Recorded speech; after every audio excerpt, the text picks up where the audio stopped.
স্বাস্থ্য খাতে আপনারা চিন্তা করতে পারবেন না, আগামী 6 মাসের মধ্যে দেখবেন কি প্রকার কাজ আমরা করেছি। যে মনোহরদীতে 101 শয্যা বিশিষ্ট হাসপাতাল সহ সারা বাংলাদেশের সকল 50 শয্যা হাসপাতালকে আমরা 1 শয্যায় রূপান্তরিত করতে যাচ্ছি। আপনারা শুনে আনন্দিত হবেন। আমরা বলেছিলাম যে আমরা স্বাস্থ্য সেবাকে জনগণের দোরগোড়ায় পৌঁছে দেব। আমরা শুরু করেছিলাম এসে প্রথম মাননীয় প্রধানমন্ত্রীর পরামর্শক্রমে প্রত্যেক মেডিকেল কলেজ হাসপাতাল যেগুলি সেগুলিতে 50 বেডের ডায়ালাইসিস কিডনি, যেটা সবচেয়ে বেশি এখন রোগটা দেখা যাচ্ছে, আর জেলা সদর হাসপাতালে 10 বেড কিডনি ডায়ালাইসিস হাসপাতাল। আপনারা জানেন আমি নরসিংদীতে একটা মেডিকেল কলেজের অনুমতি দিয়েছি এবং কাজ শুরু হয়েছে।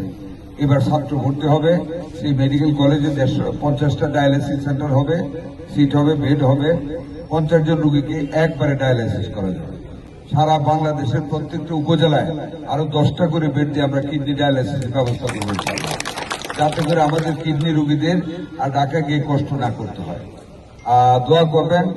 নরসিংদীতে একটা 1000 বেডের হাসপাতালও করব অত্যাধুনিক চায়না সহযোগিতায়, এবং একটা লেডিস কর্নার 2টা হবে। জানেন এটা নরসিংদী আনতে পারবো না, আমরা 1000 বেডের হাসপাতালটা নরসিংদী একটা করবো ইনশাল্লাহ। আমাদের এই জেলার সর্বস্তরের মানুষ এই আধুনিক সেবার সুযোগ হবে। এইভাবে আমরা প্রত্যেকটা কাজ হাতে নিয়েছি, শুধু স্বাস্থ্য মন্ত্রণালয়ের না, সমস্ত মন্ত্রণালয়ের সমস্ত কাজ ইনশাল্লাহ আমরা হাতে নিয়েছি। মেয়েদেরকে সেলাই মেশিন দেবো, যারা হাঁটতে পারে না তাদেরকে আমরা গাড়ি দিব, হুইল চেয়ার এই বছরের মধ্যে আমরা হুইল চেয়ারও দিব। সার্বিকভাবে সমগ্র জনগোষ্ঠীর জন্য যা যা উপকার হবে, যা যা দিলে আমরা সেই ব্যাপারে সচেষ্ট আছি। ইনশাল্লাহ আমরা আপনাদের পাশে আছি, আপনাদের পাশে থাকবো। নির্বাচনী প্রতিশ্রুতির উপরে আমার যত প্রতিশ্রুতি আছে সবকিছু আমরা অক্ষর অক্ষর পালন করবো ইনশাল্লাহ। আপনাদের কাছে দোয়া চাই।